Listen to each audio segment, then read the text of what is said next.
Welcome back. Bulletin का आगाज करेंगे। नाजरीन, चीनी का बहरान क्यों? पब्लिक अकाउंट्स कमेटी ने शुगर मिल्स मालिकान और चीनी बरामद करने वालों के नाम मांग लिए। हुकूमत का शुगर मिल्स मालिकान के नाम देने से गुरेज। इजलास के दौरान आमिर डोगर और हुकूमती अरकान के दरमियान झड़प, सख्त जुमलों का तबादला भी हुआ। आमिर डोगर ने कहा सबसे ज्यादा शुगर मिल्स आसिफ अली जरदारी की हैं, दूसरे नंबर पर जहांगीर तरीन, तीसरे नंबर पर शरीफ फैमिली की शुगर मिल्स हैं। सेनेटर अफनानुल्लाह ने कहा कि आमिर डोगर ने पूरी बात नहीं की। उन्होंने ये नहीं बताया कि उनकी पार्टी किसके पैसे से बनी, किसके पैसे से चली। शाजिया मरी ने कहा इस फोरम का माहौल मलिक आमिर डोगर ने ही डिस्टर्ब किया। उन्होंने नाम लिए, अब साबित करें। सेनेटर बिलाल मंदुखेल बोले, कहा मलिक आमिर डोगर अपने अल्फाज वापस ले। नाम आने से पहले आपने नाम ले लिए, आप पर्सनल हो गए हैं। जिस पर मलिक आमिर डोगर ने कहा कि मैंने सच बोला है। कौन नहीं जानता कि सबसे ज्यादा शुगर मिले शरीफ फैमिली, जहांगीर तरीन और आसिफ जरदारी की हैं। चेयरमैन पीएसी जुनेद अकबर ने कहा कि शुगर मिल्स मालिकान को बरामद के लिए सब्सिडी क्यों दी गई। तमाम शुगर मिल्स मालिकान के नाम ना आए तो तहरीक इस्तेहकाक लाएंगे। कमेटी का चीनी की कीमतों में होश रुबा इजाफे पर इजहार तशवीश। गलत अदाद-ओ-शुमार पेश करने पर सेक्रेटरी फूड की सख्त सरजनिश। सेक्रेटरी फूड ने दावा किया कि चीनी के बरामद से $40 करोड़ से जायद ज़र मुबादला हासिल किया गया। नवंबर तक के लिए मुल्की जरूरियात के मुताबिक स्टॉक मौजूद है। कमेटी अरकान ने कहा कि गुज़श्ता 10 बरस से यही ड्रामा जारी है। कभी चीनी बरामद की जाती है और कभी दरामद। रियाज फितियाना ने कहा कि मार्केट से चीनी गायब हो चुकी, जो दस्तयाब है वो इंतहाई महंगी है। कीमतों में इजाफे से कौम को 287 अरब रुपए का धोखा दिया गया। क्या वजह थी कि रातों रात SRO जारी करके टैक्सों में छूट दी गई? चेयरमैन कमेटी ने इस्तफसार किया, चीनी कितने वक्त में खराब होती है? सेक्रेटरी सनत और पैदावार ने बताया 3-4 महीनों में चीनी खराब होना शुरू हो जाती है। जिस पर चेयरमैन कमेटी बोले कि अभी कहा गया है नवंबर तक स्टॉक है तो वो खराब नहीं हो रही। ख्वाजा शेराज महमूद ने कहा कि 150 की चीनी अब 200 से ऊपर चली गई है। ये डाका है। एक साल चीनी एक्सपोर्ट की, उसी साल इंपोर्ट करने चले हैं।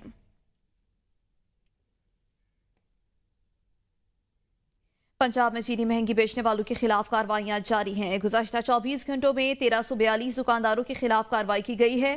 134 अफराद को गिरफ्तार किया गया है। 8 पर मुकदमा दर्ज हुए हैं और 1208 को जुर्माने किए गए हैं। जबकि गुज़श्ता 3 दिनों में मजमूई तौर पर 18,695 दुकानदारों के खिलाफ कार्रवाई हुई है।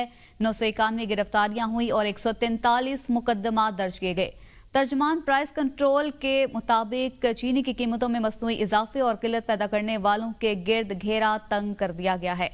आपको बताएं कि पंजाब भर में कार्रवाइयां जारी हैं। चीनी महंगी बेचने वालों के खिलाफ क्रैकडाउन किया जा रहा है। पूरे पंजाब में गुज़श्ता 24 घंटों में 1342 दुकानदारों के खिलाफ कार्रवाई की गई है।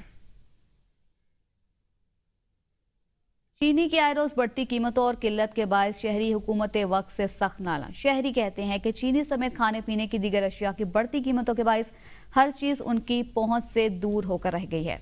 हुकूमत सिर्फ रिलीफ देने के दावे देती नजर आती है। रावलपिंडी के शहरी कैसे गिले शिकवे कर रहे हैं, ये जान लेते हैं। महंगाई बहुत हो रही है, गरीब बंदे हैं। चीनी इतनी महंगी है तो को खरीदनी भी नहीं होनी, इतनी महंगाई है। महंगाई के खिलाफ कोई जरा ना होना चाहिए, एक्शन होना चाहिए। तो चीनी ने बारे कोई नजरसानी होनी चाहिए कि हुकूमत की अगर इतनी महंगाई है, थोड़ी सी मिकदार की बढ़ा देनी चाहिए ना चीनी की, ताकि लोगों को मिल तो सके ना।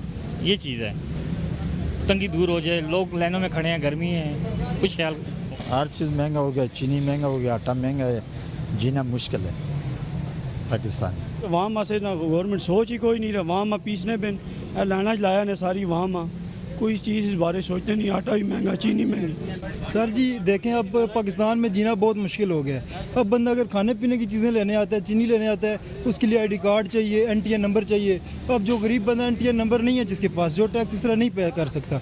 कि पंजाब में बल्कि पूरे मुल्क में वज़ीर-ए-आज़म साहब से गुजारिश है कि गरीबों के ऊपर नज़रसानी की जाए, खाने पीने की चीज़ों के ऊपर कुछ ख्याल रखा। रुक करेंगे सियासी मंजरनामे का। 5 अगस्त से बानी PTI की रिहाई के लिए तहरीक शुरू कर रही हैं। मेरे खिलाफ बेबुनियाद केस बनाए गए। इस वक्त में वहां मौजूद भी नहीं था। वज़ीर आला खैबर पख्तूनख्वा अली अमीन गंडापुर का कहना है कि बानी PTI के साथ खड़े थे और खड़े रहेंगे। हम किसी से ब्लैकमेल होने वाले नहीं। इनकी इतनी औकात ही नहीं कि वो हमारी हुकूमत गिरा सकें। हम जब भी एहतजाज की कॉल देते हैं तो ये गिरफ्तारियां शुरू कर देते हैं। 5 अगस्त को पूरे मुल्क में लोग निकलेंगे। हमने एक तहरीक पहले से शुरू की हुई है, हम चला रहे हैं उसको। 5 अगस्त को जो है इंशाल्लाह, मैंने पहले ही बताया, मैं दोबारा रिपीट कर रहा हूँ कि 5 अगस्त को पूरे पाकिस्तान के हर जिले, हर हल्के और हर शहर में हर जगह पे लोग निकलेंगे और भरपूर तरीके से अपना एहतजाज रिकॉर्ड करवाएंगे। दुनिया को पता चलेगा कि इमरान खान से कितनी आवाम खड़ी है, बावजूद इसके कि जब भी हम ऐसा कोई एहतजाज का पुरअमन एहतजाज का ऐलान करते हैं, ये हमारे लोगों को गिरफ्तार करना शुरू कर देते हैं, लेकिन इससे हमारे हौसले पस्त होने वाले नहीं है। इंशाल्लाह सियासी और जमहूरी तरीके से तुम ना हुकूमत गिरा सकते हो, न तुम्हारी ये औकात है और न तुम्हारी हैसियत है। हाँ, बाकी इलीगल तरीकों से तो बाकी पाकिस्तान में तुमने पूरा टेक ओवर किया हुआ है, वो करते रहो आप। असातिज़ा की लाइसेंसिंग निज़ाम तालीम में इनकलाबी कदम है। वज़ीर आला सिंध मुराद अली शाह का टीचिंग लाइसेंस तकरीब से खिताब। कहा, टीचिंग लाइसेंस पॉलिसी दूरअंदेश और जुर्रतमंदाना कदम है। असातिज़ा की काबिलियत और जवाबदेही अब यकीनी बनाई जाएगी। इस्लाहात टीम वर्क, हम आहंगी और अज़्म की अलामत है। लाइसेंस सिस्टम को निजी स्कूलों और स्पेशल एजुकेशन तक वुसअत दी जाएगी। सिंध में अब इल्म, इखलाक और उम्दगी पर मुबनी तालीम का मुस्तकबिल रोशन होगा। असातिज़ा तालीम को खिदमत और किरदार साजी का जरिया बनाएं। वज़ीर आला सिंध के असातिज़ा से आला इक़दार के फ़रोग़ की अपील। खैबर पख्तूनख्वा के साबिक सूबाई वजीर तैमूर सलीम झगड़ा ने कहा है कि फॉर्म 45 में तब्दीली करके हमें हराया गया।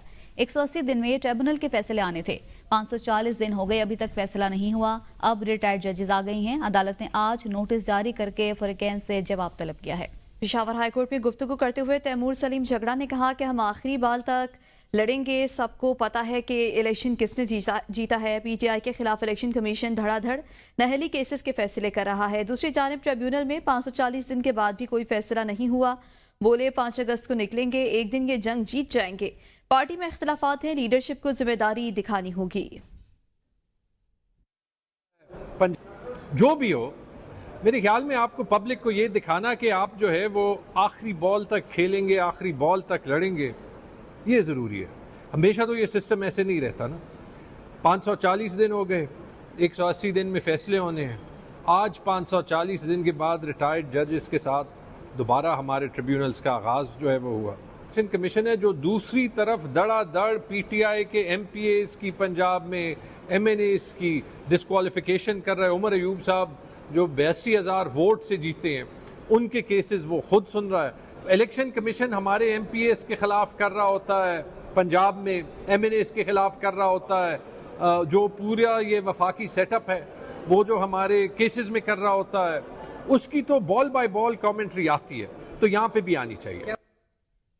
अपोजिशन ने स्पीकर पंजाब असम्बली के आगे 4 मुतालबात रखे हैं। अपोजिशन रुकने पंजाब असम्बली मियां एजाज शफीक के मुताबिक स्पीकर ऑफिस अरकान असम्बली के साथ बदतमीजी करने वालों के खिलाफ मुकदमा दर्ज करवाए। असम्बली सिक्योरिटी इंचार्ज के खिलाफ नाकिस सिक्योरिटी पर कार्रवाई की जाए। हुकूमती रुकन के जिन मुलाजमीन ने बदतमीजी की, उस रुकन को मुअत्तल किया जाए। स्पीकर ऑफिस के आइंदा ऐसे लोगों के असम्बली दाखिले पर पाबंदी भी लगाए।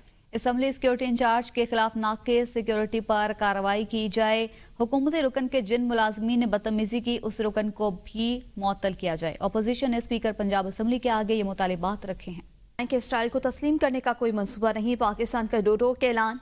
नायब वज़ीर आज़म इसहाक डार ने न्यूयॉर्क में प्रेस कॉन्फ्रेंस करते हुए कहा कि पाकिस्तान फ़लस्तीन इसराइल 2 रियासती हल की हिमायत करता है। भारत सिंध तास मुआहदे को एक तरफा तौर पर ख़त्म नहीं कर सकता। इंडिया ने अगर हमारा पानी रोका या इसका रुख मोड़ा तो इसे ऐलान जंग तस्वुर किया जाएगा। इसहाक डार ने कहा कि भारत के साथ डायलॉग होगा तो कंपोजिट डायलॉग होगा। मजीद कहा, भारत जब भी जामे मुज़ाकरात करना चाहे पाकिस्तान तैयार है। 3 दरियाओं पर हमारा हक है। पानी का रुख मोड़ दिया गया तो हम कबूल नहीं करेंगे। हम पानी की एक बूंद भी छोड़ने के लिए तैयार नहीं। पानी के मामले पर सालिसी अदालत में पाकिस्तान की पोजीशन बेहतर है। फील्ड मार्शल सैयद आसिम मुनीर की क़यादत में पाक फौज अमन के लिए कोशा है। ताहम भारत की जानिब से मुतनाज़िब बयानात की वजह से पाकिस्तान अलर्ट है। अमरीकी वज़ीर ख़ारजा से मुलाकात मुफीद रही। हमने बावर कराया मसला कश्मीर के हल के बगैर खत्ते में अमन मुमकिन नहीं। अगले 2-3 दिनों में अमरीका के साथ तिजारत और ट्रेड से मुतल्लिक मुआहिदा तय पा जाएगा। वज़ीर ख़जाना मोहम्मद औरंगज़ेब बातचीत के लिए अमरीका जाएंगे। पाकिस्तान ने भारतीय तैयारी गिराए हैं। मैंने खुद गिरे हुए तैयारी का मलबा देखा है। भारतीय रुकने पार्लियामेंट अमरिंदर सिंह ने पाकिस्तानी मौक़िफ़ की तस्दीक कर दी है। कहा कि पाकिस्तानी एयरफोर्स के हमारी राफेल तैयारी गिराए, मैं ऐनी शाहिद हूँ। तस्वीरें दिखाते हुए सवाल उठाया कि भारतीय हक़ाइक़ से क्यों भाग रहे हैं। कांग्रेसी एमपी फ्रांसिस जॉर्ज ने कहा कि पाकिस्तान के खिलाफ जंग में हमने 3 राफेल, 1 सुखोई 30 और 1 MiG-29 जहाज खोया। जहाज हमारी सरजमीन पर गिराए गए। दुनिया ने सब देखा, मगर मोदी सरकार हक़ाइक़ छुपा रही है। और पंजाब में बिसियाना एयरफोर्स स्टेशन आपका एक विमान, लड़ाकू विमान जिसका नाम रिफाल है, मैं उसकी फोटो लेकर आया हूं। उसका टेल गिरा और मैं वहां पर गया, उसके ऊपर लिखा था BS-001 और नीचे ये BS-001 आपका रफाल एयरक्राफ्ट गिरा पहले दिन, जिसमें गिरने पर एक व्यक्ति की मौत हुई और 9 लोग जख्मी हुए। The Operation Sindoor did bring a certain amount of tactical success, but truth has a way of surfacing. While the official narrative denied aircraft losses, satellite imagery, international intelligence leaks, and even our own defense attache's seminar notes revealed the truth. We lost 3 Rafales, 1 Sukhoi 30 MKI, and 1 MiG-29. All were shot down in our own territory. When government denials are contradicted by foreign media and allied nations, we do not appear strong. We appear dishonest. This erodes credibility and gives space to hostile disinformation. आगे बढ़ते हुए आपको बताएं, supreme court में बानी तहरीके इंसाफ 9 मई अपीलें जमानत अपीलों पर समाअत करने वाला बेंच तब्दील कर दिया गया है। जमानत की अपीलों पर 12 अगस्त समाअत के लिए नया बेंच तश्कील। चीफ जस्टिस याहिया अफरीदी 3 रुकनी बेंच की सरबराही करेंगे। Justice Shafi Siddiqui, justice Miangul Hassan Aurangzeb bench में शामिल होंगे। सुप्रीम कोर्ट ने सलमान सफदर के इल्तवा पर कार्रवाई 12 अगस्त तक मुलतवी कर दी थी। रावलपिंडी जिला इंतजामिया ने राजा बाजार को भी सदर रावलपिंडी तर्ज पर ब्यूटिफिकेशन के नाम पर बाजार का मरकजी रास्ता ब्लॉक करके बंद कर दिया है। रास्ते की बंदिश पर ताजरों का कहना है कि ब्यूटिफिकेशन के नाम पर इनका मुआशी कत्ल किया जा रहा है। ताजिर ही ना रहा तो बाजार की खूबसूरती कैसी। हमारे नुमाइंदे अनवार अब्बासी ताजिरों के साथ मौजूद है। अनवार, बताइएगा क्या कहना है उनका। जी, इस वक्त मैं मौजूद हूँ मेन राजा बाज़ार मार्केट में और यहाँ का गुज़श्ता रोज़ भी ताजरों की जानब से एहतजाज उस वक्त किया गया जब गवर्नर पंजाब यहाँ पर आए थे। उस तकरीब में यहाँ के ताजर उनसे मिले और उनसे शिकायत की कि हमारा सबसे बड़ा मसला ये है कि इस बाज़ार की मेन जो सड़क है ब्लॉक रख कर बंद कर दी गई है, जिससे हमें शदीद मुश्किलात का सामना करना पड़ा है। ताजरों का ये मौक़िफ़ है कि ये 35 बाज़ार इस सड़क से वाबस्ता हैं और या जब यहाँ पर ये सड़क ब्लॉक रख कर बंद कर गई है तो होल सेल दुकानें बुरी तरह मुतासर हो रही हैं। जो होल सेलर्स हैं उनकी सप्लाई मुतासर हो रही है। लोडिंग अनलोडिंग में काफ़ी मुश्किलात का सामना करना पड़ रहा है। इस वक्त मेरे साथ यहाँ की ताजर यूनियन के वाइस प्रेसिडेंट अशरफ सादक भट्ट मेरे साथ मौजूद हैं, उनसे हम बात करेंगे।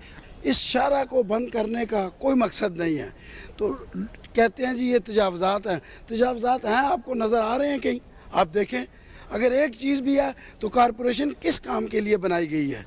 एक अदारा है, वो अपना काम करे, सब सामान ले जाए, जब्त कर ले, हमें कोई इतराज़ नहीं है। यहाँ पर ताजर मौजूद हैं, इनका ये कहना है कि इनका जो बुनियादी मुतालबा है इस सड़क की बंदिश का वो पूरा किया जाए और सड़क की बंदिश को ख़त्म किया जाए। ये ब्लॉक लगाकर जो बंद किया गया था इसे दोबारा से बहाल किया जाए ताकि ये महाशी सरगर्मियाँ अपनी जारी रख सकें। इसी के साथ ही न्यूज़ स्टूडियो से अब तक के लिए इतना ही। देखते रहिए बी न्यूज़।